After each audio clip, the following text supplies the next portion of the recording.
Hello friends, welcome back to my famous education channel. I'm back with new creative videos. Previously we have gone through few videos of hand tracking using Python. Like our video was first video was Python hand tracking, then second video was Python face and hand marks, then third video was Python hand tracking finger count. Today video is extension to the hand tracking. For that, let us go through the Python file hand track.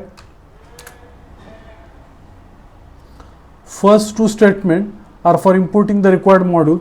Third statement is to start the webcam.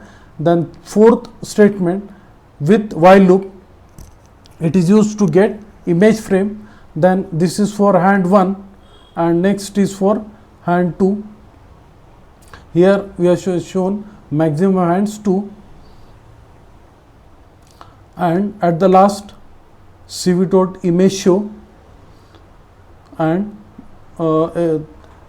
release the webcam and close all the window. Now we will execute the program.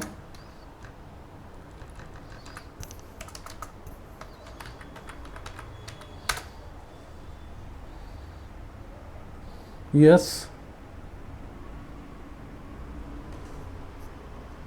left hand,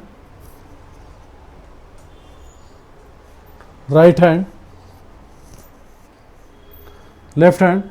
Yes, we are successfully done with hand tracking left hand, right hand using Python CV library. If you like this video, please subscribe to my channel. Thank you.